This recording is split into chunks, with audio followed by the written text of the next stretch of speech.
Baik, Assalamualaikum warahmatullahi wabarakatuh. Salam sejahtera untuk kita semua. Selamat siang, teman-teman mahasiswa UT, khususnya yang mengambil mata kuliah korupsi dan anti korupsi. Ini merupakan sesi kedua ya untuk mata kuliah korupsi dan anti korupsi pada program studi administrasi publik ya dengan kode mata kuliah SHP 4305. Ya, perkenalkan nama saya Abdurrahman Hakim. Saya adalah tutor untuk mata kuliah ini. Untuk PowerPoint ini atau materi ini ditulis oleh Bapak Mut Sunaria, SPD MSI. Kemudian ditelaah oleh Dr. EH Saleha. Ya, mari kita simak beberapa hal yang perlu kita diskusikan untuk sesi kedua ini, teman-teman ya. Oke. Oke. Kenapa sih korupsi itu harus dihindari atau harus dicegah? Ya, saya lebih setuju pada proses pencegahan daripada proses penindakan sebetulnya.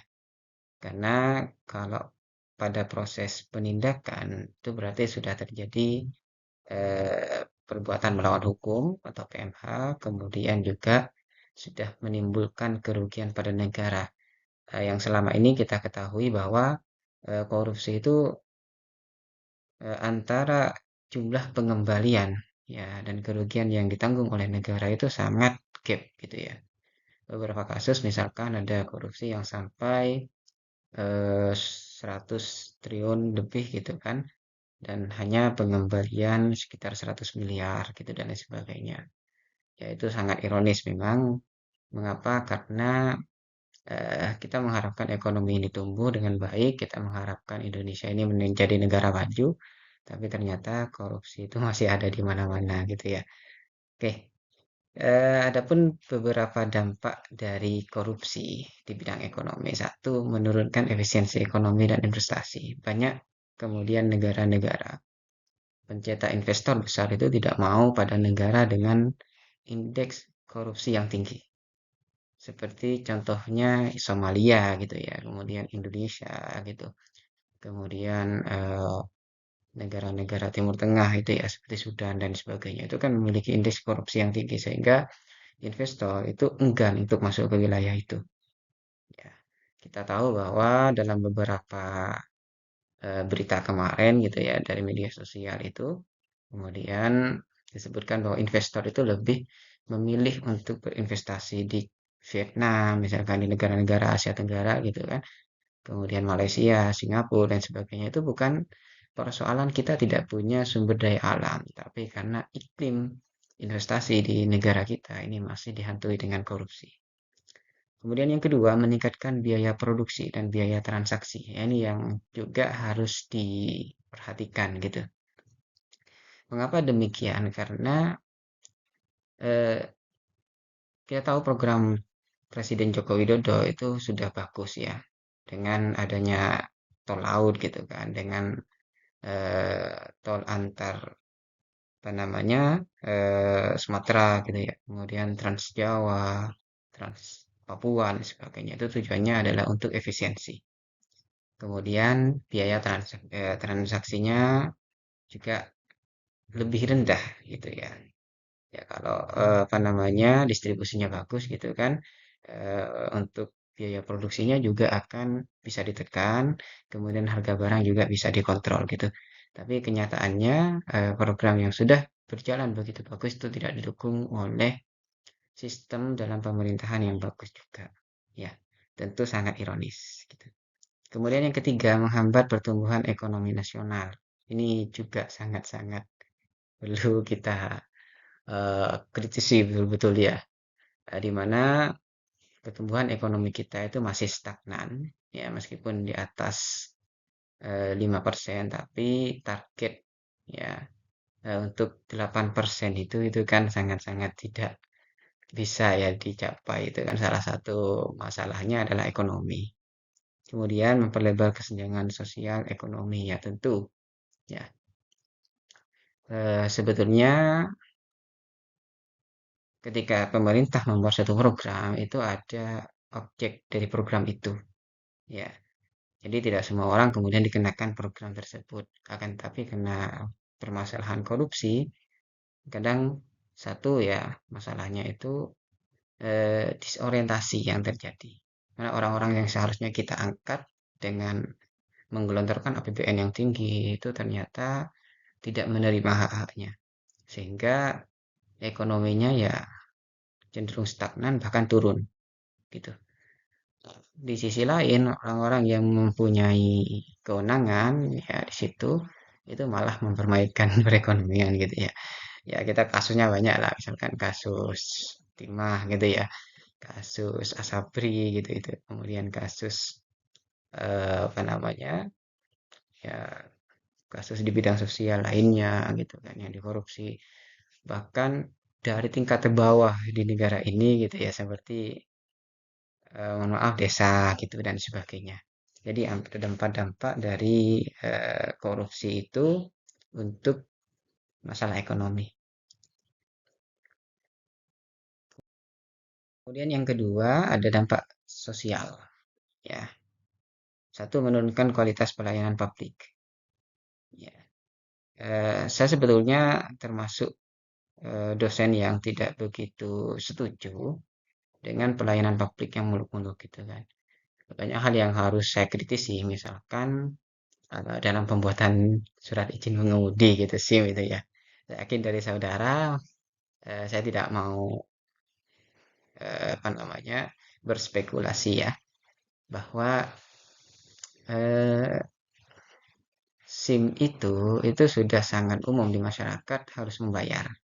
Ya kalau di Jawa Timur itu kan rata-rata 700. Padahal dalam aturan perundang-undangan kan hanya sekian gitu, mungkin 150 gitu kan dan sebagainya itu. Tapi kalau kita tahu ya di lapangan kondisinya seperti apa, ya ya itu memang terjadi gitu. Kemudian ini pengalaman saya ya. Eh, saya S2 hukum ya. Saya tahu administrasi publik, saya paham bahwa oh untuk pelayanan seperti ini seharusnya tidak ada biayanya gitu kan. Untuk pelayanan seperti ini seharusnya tidak ada biayanya karena sudah ada APBN. Ya ada pendanaan dari pemerintah. Tapi di lapangan ya kita dimonopoli oleh satu sistem yang kemudian mengharuskan kita membayar. Satu contoh misalkan begini, eh, si A ini mau nikah gitu ya, mau kawin gitu ya. Dalam aturan perundang-undangan kita orang kalau mau kawin itu kan kalau dia manggil apa namanya KUA gitu ya, itu sekitar 600.000 gitu kan. Ya kita yang ngurusi semuanya, termasuk kesehatannya dan sebagainya itu sesuai dengan aturan perundang-undangan lah gitu. Tapi praktiknya di beberapa wilayah itu yang mengurusi semuanya ini adalah orang yang punya akses gitu. Jadi eh, umumnya gitu kan kita diminta membayar sekian ya sekitar 800 sampai 1 juta lah gitu ya. Yang kemudian 600-nya itu diberikan pada pelayanan sesuai aturan perundang-undangan. Nah, yang 400 ini kemana gitu. Ya, itu juga merupakan problem yang kita hadapi sekarang di masyarakat. Kemudian yang kedua itu hilangnya kepercayaan masyarakat pada pemerintah. Saya mengutip pernyataan dari Prof. Mahfud MD ya bahwa eh, negara itu bisa hancur teman-teman ya. Itu karena 4 tahapan. Satu adanya disorientasi penegakan hukum. Orang yang seharusnya menegakkan hukum malah mempermainkan hukum itu sendiri gitu. Contohnya eh, kepolisian gitu ya yang seharusnya menegakkan hukum malah menerima suap untuk pembuatan SIM dan kasus-kasus lain misalkan gitu. Kemudian yang kedua ada disobedient. Ya, kalau sudah disorientasi terjadi gitu kan, maka berikutnya ada disobedient. Masyarakat tidak akan percaya. Ya, masyarakat akan menolak itu. Sehingga kasusnya banyak sekali masyarakat yang kemudian enggan untuk membuat SIM gitu kan. Karena memang nggak ada uang gitu. Ya, karena memang mereka nggak punya uang, uangnya pas-pasan, kemudian dipaksa untuk membuat SIM dengan harga yang begitu mahal gitu kan. sehingga masyarakat memilih untuk ya sudahlah kita tidak usah buat SIM gitu kan. Ya, di sana juga nanti kita nggak mungkin lulus dengan metode pembuatan SIM yang begitu ruwet di Indonesia, bahkan yang paling ruwet di Asia Tenggara gitu. Ya, kemudian yang ketiga ada distract. Ya, kalau sudah disorientasi, ada disobedient, kemudian distract. Distract itu pembangkangan. Masyarakat sudah membangkang nih. Ya, udahlah gak usah percaya pemerintah, kita adili sendiri. Contoh kasus misalkan sering kan kalau ada maling kemudian dia ketangkap oleh masyarakat gitu ya, dia dihakimi sendiri gitu ya. Ya, itu bentuk distrust, bentuk ketidakpercayaan masyarakat kepada kepolisian. Ya, kemudian yang terakhir ada disintegrasi, ada perpecahan. Ya, nanti saudara coba baca beberapa artikel ilmiah tentang kenapa sih Sudan itu sampai pecah gitu menjadi dua negara itu karena terjadi disorientasi, kemudian ada disobedient, ada distrust, kemudian ada disintegrasi hingga pecah mereka itu. Kemudian negara-negara yang sekarang berkonflik itu pasti terjadi seperti itu. Kemudian yang ketiga, meningkatkan kemiskinan dan ketidakadilan. Ya, ya banyak sekali kita melihat di media dipertontonkan eh, ketika ada kasus yang kemudian terkesan obstruction of justice gitu ya. Misalkan kasus Verdi Sambo itu kan obstruction of justice. Ada penghalangan penindakan atau penyidikan di situ. Kemudian mohon maaf juga beberapa kasus yang melibatkan beberapa politisi itu kan obstruction of justice. Ya, tidak pernah ada obstruction of justice itu kalau yang berperkara adalah masyarakat kecil gitu kan. Tapi kalau sekelas propam gitu ya itu kan sering terjadi. Ya, misalkan satu kasus lagi ya Rafael Alun gitu kan yang di PN Surabaya itu kan juga bentuk dari obstruction of justice. Bahkan yang melakukan adalah pengadilan itu sendiri. Tuh. Ya itu kalau media tidak bergerak, ya netizen tidak bergerak, kasus itu akan ditutup. Kasus itu tidak akan diproses seadil-adilnya gitu ya. Kasus Sambo kalau misalkan Prof Mahfud itu tidak berkomentar, netizen tidak berkomentar, itu saya rasa akan menjadi kasus yang tidak akan pernah terungkap ke publik.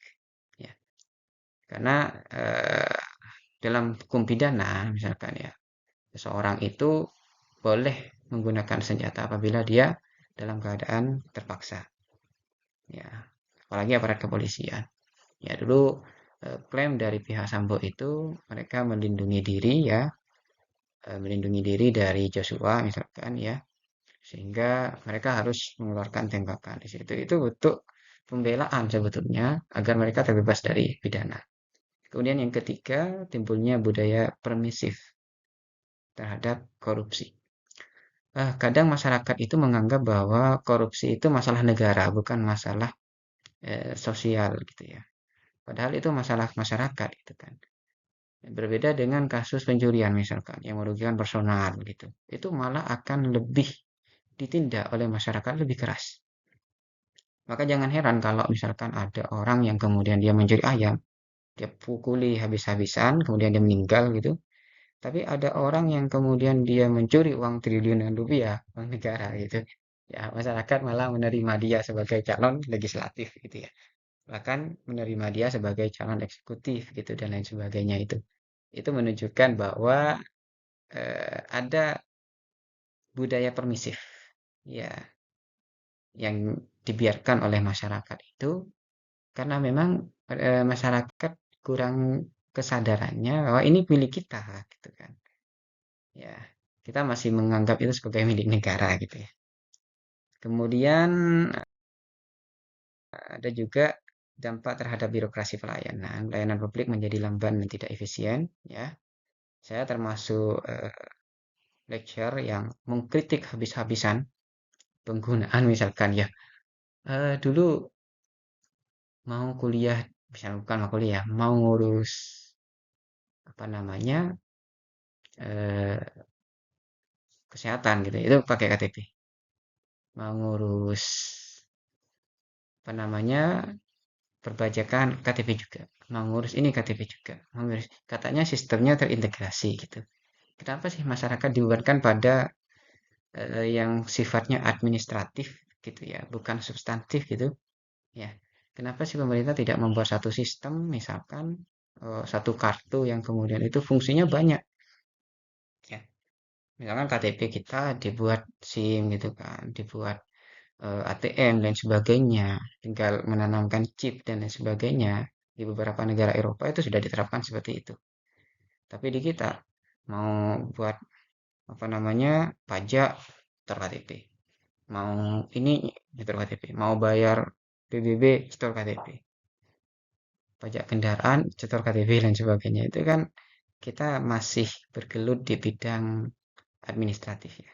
Kemudian yang kedua, meningkatkan pungutan liar dalam birokrasi. Sepertinya kalau ini saya tidak mau berkomentar ya, atau saya tidak mau membela pemerintah, tapi memang kejadiannya seperti itu. Yang saya sampaikan di awal tadi itu, yang soalnya bayar sekian, oleh aturan perundang-undangan malah diminta untuk bayar sekian gitu kan. Ya, eh, SIM itu ya 150 sampai 250 lah, kalau sesuai aturan perundang-undangan gitu. Tapi faktanya di lapangan ada yang sampai 1 juta gitu kan. Ya. Ya, dan saya harap teman-teman yang ada di OT bukan salah satu orang yang terlibat di dalamnya. Kemudian yang ketiga, terjadinya diskriminasi dan dalam pelayanan masyarakat gitu. Teman-teman ya, equality before the law itu bukan berarti secara personal dia sama, tidak. Secara personal dia beda, tapi akses dia untuk mendapatkan suatu keadilan, baik di dalam hukum, baik di dalam pelayanan publik itu sama. Ya, saya misalkan, saya seorang lecturer dan juga administrator pada satu perguruan tinggi negeri. Gitu. Ketika yang meminta pelayanan itu adalah mahasiswa biasa, saya akan memberikan pelayanan sebagaimana mestinya sesuai dengan SOP. Akan saya layani dengan sebaik-baiknya. Ketika yang meminta layanan itu adalah orang dari golongan atau status sosial tinggi, misalkan dari sama-sama dosen gitu ya, atau dari pejabat itu, saya juga akan memperlakukan itu dengan sama. Itu harus diterapkan memang ya, jangan karena personalitas seseorang Anda itu kemudian oh ini dulu gitu kayak terjadi di masyarakat kan gitu ya. Kemudian menurunnya profesionalisme aparatur negara ya, tentunya eh, terkadang gitu ya, eh, BUMN kemudian lembaga-lembaga pemerintahan itu yang bikin enggan masyarakat untuk mengurus administrasi, karena satu ya ada pungutan liar dan lain sebagainya itu ya. Misalkan dalam satu kasus tentang SIM tadi gitu. Berapa banyak masyarakat yang kemudian naik motor yang nggak punya SIM itu? Karena ada ketidakpercayaan, ada kekhawatiran, ada ketakutan, dan juga ada keengganan, ya. Dan juga tidak ada rasa respect gitu ya terhadap pemerintah itu karena ya pemerintah tidak profesional gitu ya. Aparatur negara tidak profesional dalam menangani hal semacam ini. Ya. Saya harap dengan adanya mata kuliah ini, teman-teman yang mungkin bekerja di bidang administrasi publik, bekerja di bidang eh, moneter dan lain sebagainya, pelayanan dan sebagainya, mungkin ada dari kepolisian juga, mari berbenah gitu ya. Kalau tidak dari kita, dari siapa lagi? Gitu. Ya.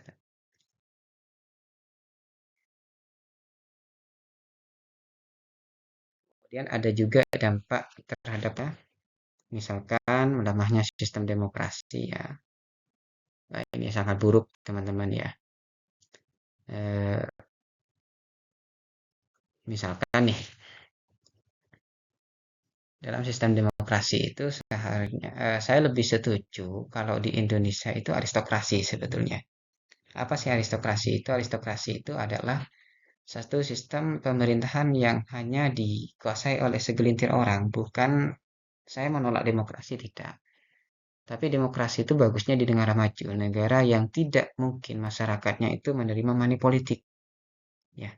Tapi untuk negara yang, mohon maaf, yang masih berkembang seperti Indonesia, itu sangat rentan terhadap money politik. Kenapa? Karena satu, masyarakatnya masih kebanyakan ya menengah ke bawah. Mereka butuh uang untuk pasukan perhari-harian gitu.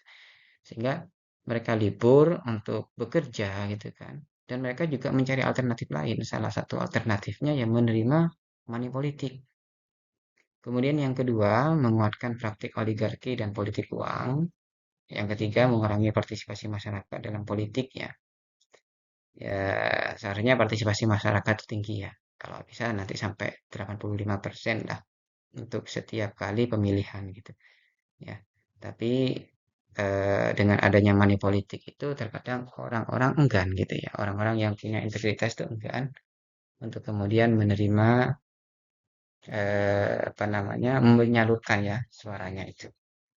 Kemudian yang keempat, merusak legitimasi pemerintah dan lembaga politik ya. Nanti saudara lihatlah di beberapa survei gitu ya. Berapa sih indeks kepercayaan masyarakat itu terhadap pemerintah dan lembaga politik itu sangat-sangat rendah gitu ya. Oke, ada lembaga-lembaga yang memang menurut masyarakat itu masih bagus seperti TNI, tapi ada lembaga-lembaga yang kemudian masih perlu dievaluasi gitu ya. Misalkan ada kepolisian gitu ya, Dewan Perwakilan Rakyat gitu kan. Ya, itu harusnya pemerintah juga harus berbenah ya, masyarakat juga harus introspeksi. Ya. Kemudian ada juga dampak terhadap penegakan hukum. Hukum menjadi tumpul ke atas dan tajam ke bawah. Ini sangat-sangat banyak kasus seperti ini. Ya, sangat-sangat banyak. Ya, Anda bisa sebetulnya ini ada satu asas di dalam hukum pidana itu res judicata habetur, bahwa putusan pengadilan itu harus dihormati meskipun itu berbeda dengan undang-undangnya, teman-teman ya. Maka sering kita melihat ketika ada satu kasus misalkan pembunuhan berencana itu kan dia di atas 15 tahun ya. Paling berat hukuman mati. Pembunuhan dengan direncanakan gitu. Tapi faktanya di lapangan beberapa kasus itu dia lebih rendah daripada undang-undang. Ya, ya oke lah ada yang 15 tahun gitu kan. Kemudian ada yang eh lain masih ditambah remisi dan sebagainya, ada yang 10 tahun dan sebagainya gitu ya.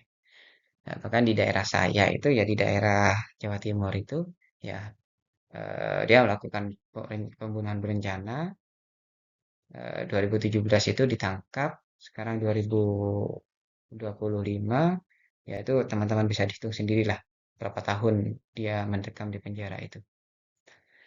Kemudian meningkatkan praktik suap dan mafia peradilan. Wah, ini banyak kasusnya ini. Ya, jangankan tingkat peradilan bawah gitu ya, PN gitu. PTN banyak, MA juga banyak gitu. Jangankan di peradilan gitu. Ya, anggota KPU itu juga kena suap gitu. Ya, Anda ya suap KPU banyak itu kali. Jangankan itu, Mahkamah Konstitusi yang tugasnya adalah menafsirkan undang-undang dasar kita, konstitusi kita. Itu juga kena suap. Ya. Jadi sangat luar biasa negara ini gitu. Kemudian yang ketiga, menurunkan kepercayaan publik terhadap lembaga hukum, ya, disobedient dan distract tadi. Kemudian yang keempat, menghambat reformasi hukum dan peradilan, yaitu dampak terhadap hukum. Kemudian dampak terhadap pertahanan dan keamanan ini juga sangat-sangat kita hindari, ya. Ada penyalahgunaan anggaran pertahanan dan keamanan, ya meskipun tidak terlalu terekspos di media gitu ya. Tapi korupsi di bidang pertahanan dan keamanan itu sangat banyak. Ya. Kemudian yang kedua, menurunkan kualitas peralatan dan sistem pertahanan. Ya, seharusnya kita punya F-35 misalkan, ya turun kasta jadi F-16 gitu misalkan, kayak gitu ya. Kemudian kita harus punya tank misalkan Abrams gitu ya, turun kasta menjadi tank-tank kuno gitu ya. Nah, itu juga terjadi. harusnya kita bisa membeli eh, apa namanya kapal induk sekelas Abraham Lincoln ya. Kita hanya bisa membeli kapal induk bekas dari Italia gitu ya. Ya, itulah hal-hal yang menjadi dampak dari korupsi. Terjadi apa namanya? Dampak dari korupsi. Kemudian mengurangi profesionalisme aparat keamanan. Saya sering kali gitu ketika naik motor itu dulu waktu masih kuliah di daerah Surabaya itu saya sering ditilang itu ya dengan tilang yang menurut saya tidak melanggar aturan undang-undangan gitu ya. Misalkan apa namanya eh, dianggap menerobos apa namanya rambu lalu lintas padahal tidak gitu ya. Kemudian mohon maaf juga itu kan ya ada clue baru itu katanya SIM Jakarta gitu. Ya, saya baru tahu kalau di Jakarta itu ada SIM baru gitu. Ya, kayak apa sih bentuknya itu? Apa warnanya oranye gitu ya? Dengan apa namanya Jackmania gitu. Saya nggak tahu itu. Kalau Jawa Timur mungkin warnanya hitam gitu ya. Kalau Jawa Tengah putih, Jakarta misalkan oranye gitu. Kemudian yang keempat, meningkatkan potensi ancaman terhadap kedaulatan negara. Ya, kalau keamanan sudah lemah, potensi ancaman terhadap kedaulatan negara itu sangat tinggi. Ya. Kemudian dampak terhadap lingkungan adanya izin eksploitasi terhadap pember apa namanya tidak tanpa memperhatikan AMDAL ya. Kalau di dalam OSS RBA itu AMDAL itu sangat dikuatkan. Ya. Kemudian ada pembalakan liar dan penambangan ilegal gitu. Ya. Ada satu kritik gitu ya. Kalau di rumah saudara itu ada apa namanya minyak gitu ya, migas lah. Itu milik negara, tapi kalau di rumah Anda itu tumbuh ganja itu milik Anda. Gitu. Ya. Kemudian kerusakan ekosistem dan pencemaran lingkungan, ya banyak sekali itu. Apa namanya? Coba Anda cross check di beberapa media. Apakah satu wilayah yang punya tambang itu lebih maju daripada wilayah yang tidak punya tambang? Coba Anda cross check. Kemudian bencana alam akibat lemahnya pengawasan ya. Ya, jadi ada beberapa kesimpulan korupsi memberikan dampak multidimensi, ada ekonomi, sosial, politik, hukum, keamanan, hingga lingkungan. Dampak korupsi menghambat pembangunan dan merusak tatanan kehidupan berbangsa dan negara. Pemberantasan korupsi harus dilakukan secara menyeluruh dan berkesinambungan. Ya, terima kasih. Mungkin itu teman-teman ya untuk materi sesi 2 ini. Eh, saya harap saudara bisa membaca secara seksama. Nanti juga akan saya tambahkan satu artikel jurnal. Silakan nanti saudara baca di situ untuk pengayaan. Ya, terima kasih atas waktunya. Selamat siang. Saya Heri. Assalamualaikum warahmatullahi wabarakatuh.